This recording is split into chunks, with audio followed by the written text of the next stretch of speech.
धरना और मार्च सियासी सरगर्मी है, फौज का कोई ताल्लुक नहीं। DGISPR major general Asif Ghafoor कहते हैं वो जो कहते हैं इदारे की तरफ से कहते हैं, फौज का सियासत से कोई ताल्लुक नहीं। वो गैर जानिबदार इदारा है, मुंतखब हुकूमत के अहकामात पर अमल करती है, इलेक्शन पर भी हुकूमत के बुलाने पर आती है। आर्मी चीफ चाहते हैं इलेक्शन का ऐसा निजाम बनाया जाए जिसमें फौज का कोई किरदार ना हो।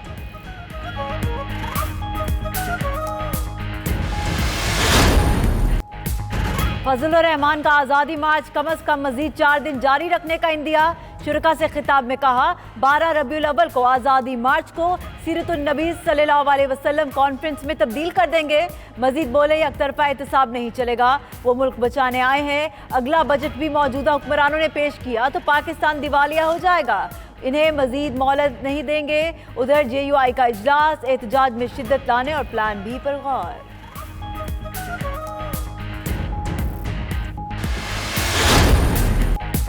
मौलाना फजलुर रहमान का धरना कैसे है खत्म करना, हुकूमत का दरमियानी रास्ता निकालने के लिए अपोजिशन से राब्ते जारी रखने का फैसला। हुकूमती कमेटी का इजलास, परवेज इलाही ने मौलाना से ताज़ा मुलाकात का अहवाल बताया। परवेज इलाही 36 घंटे में मौलाना से 3 मुलाकातें कर चुके, कहते हैं मुस्बत पेशरफ्त हो रही है, सब्र और मेहनत की जरूरत है।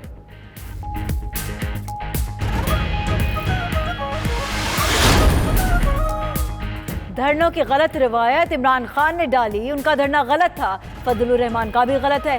साबिक वजीर दाखिला चौधरी निसार कहते हैं धरनों से हुकूमत तब्दील करने की रिवायत दुरुस्त नहीं। उन्होंने माजी में कह दिया था कि एक जत्था जाएगा तो दूसरा आ जाएगा, भारतीय सिखों को बगैर पासपोर्ट आने की इजाजत देना दुरुस्त नहीं।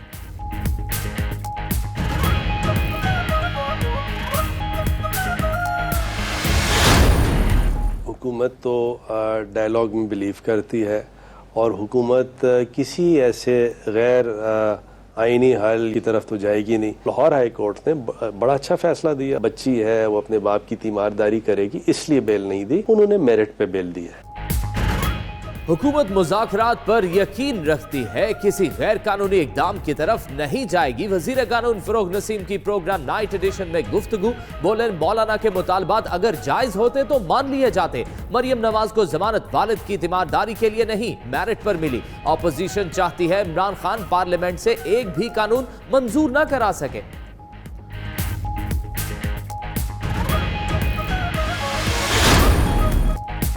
आज़ादी मार्च के बायस इस्लामाबाद में मेट्रो बस सर्विस 8 रोज से बंद। जुड़वा शहरों के लाखों शहरी जलीलो ख्वार होने लगे। बस इंतजामिया को 7 करोड़ 33 लाख से जायद का नुकसान। मेट्रो बसेस की सिक्योरिटी भी मसला बन गई।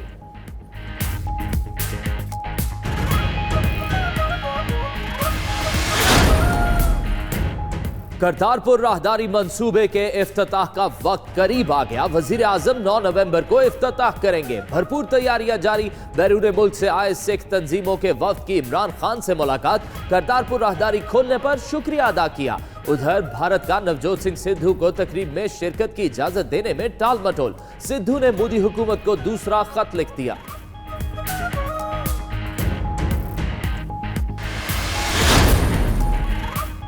हुकूमत का इस्लामाबाद में नया बल्दियाती निजाम लाने का फैसला, वजीर आजम को मकामी हुकूमत के मुजवजा निजाम पर ब्रीफिंग।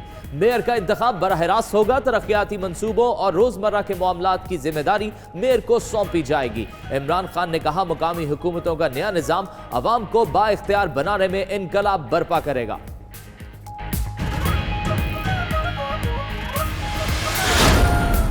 जश्न ईद मिलादुन्नबी सल्लल्लाहु अलैहि वसल्लम की तैयारियां जोशो जज्बे से जारी। कराची सदर के इलाके में खूबसूरत बगियों पर रैली निकाली गई। आशिकान रसूल सल्लल्लाहु अलैहि वसल्लम ने बड़ी तादाद में शिरकत की।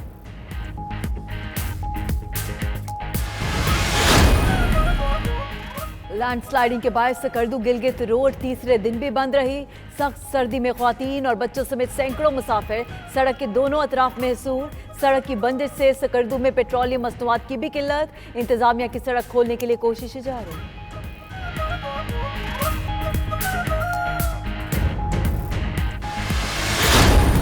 लाहौर स्मॉग की लपेट में आ गया। स्मॉग हवाओं के बायस भारत से पाकिस्तान में दाखिल हुआ।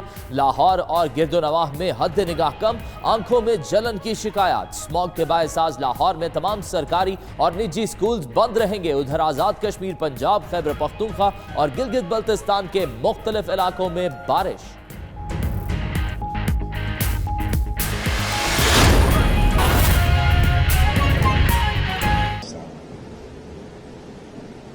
एंड आज जब हम 2019 में हैं और हम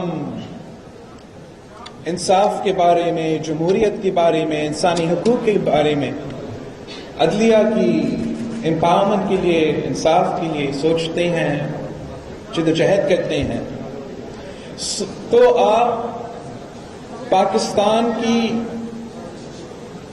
जो इंसाफ का कहानी है, जो जुडिशरी का कहानी है, वो आप पाकिस्तान पीपल्स पार्टी से और भुट्टो खानदान से जुदा नहीं कर सकते हैं।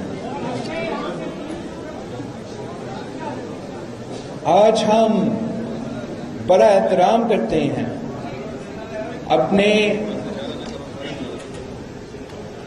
ऑनरेबल जज साहिबान से, अपने वकला से, जिन्होंने मुख्तलिफ दौर में अपने अपने तरीके से मज़ाहमत की, जद्दोजहद की, आमरों का मुकाबला किया और जमहूरी कुव्वतों के साथ दिया। हम जानते हैं कि ऐसे बहादुर जजेस थे, हम जानते हैं कि ऐसे बहादुर लॉयर्स थे जो जुल्म के बावजूद, दबाव के बावजूद अपना डिसेंटिंग नोट्स लिखते थे और अपने जान को खतरा में डालते थे। वो लॉयर्स भी थे जो अपना क्लाइंट्स का दिफा करते हुए अपना जान को खतरा में डालते थे, अपने उसूलों की खातिर, जमहूरियत की खातिर, इंसाफ की खातिर।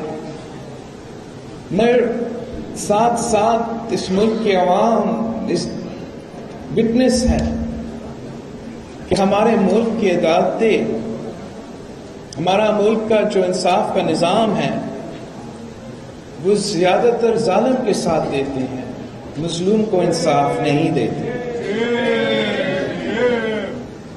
शहीद जुल्फिकार अली भुट्टो, कायदे अवाम शहीद जुल्फिकार अली भुट्टो, जिसने इस पूरे मुल्क को, इस पूरे मुल्क की सियासी क़यादत को पहली बार मुत्तहिद करके इस मुल्क में हमें ये जो हमारा इस्लामी वफाकी पार्लिमानी जमहूरी आईन है, पहली बार इस मुल्क को एक मुत्तफिका जमहूरी आईन दिया। उसी शहीद जुल्फिकार अली भुट्टो को, उसी शहीद जुल्फिकार अली भुट्टो को अपना ही मुल्क की अदालतों ने तख्ते दार पर लटका दिया।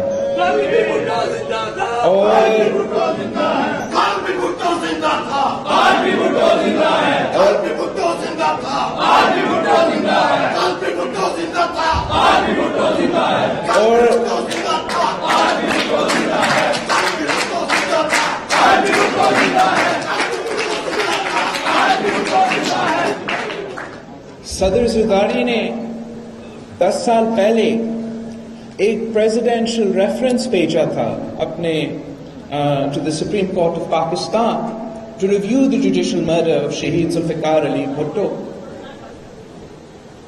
10 साल बाद में खुद अदालत के दरवाजे पर खटखटाया और उसी पिटीशन का हिस्सा बनने की कोशिश की, और आज तक हम इंतजार में हैं। आज तक पाकिस्तान के अवाम, पाकिस्तान पीपल्स पार्टी के कारकुन, शहीद जुल्फिकार अली भुट्टो का खानदान इंतजार में है कि हमारा अदलिया माने कि गलती हुआ, शहीद जुल्फिकार अली भुट्टो बेकसूर था। जब तक हमारा अदलिया इस जुर्म को मानने के लिए तैयार नहीं, जब तक हमारा अदलिया इसको कहने के लिए तैयार नहीं कि हमारे हाथों पे शहीद जुल्फिकार अली भुट्टो का खून है, हमें माफी चाहिए, हमने इस मुल्क के अवाम का वाहिद पहला हकीकी लीडर को उनसे छीना, तो इस मुल्क के अवाम कैसे मान सकते हैं कि अगर शहीद जुल्फ़िकार अली भुट्टो को 70 ईयर्स के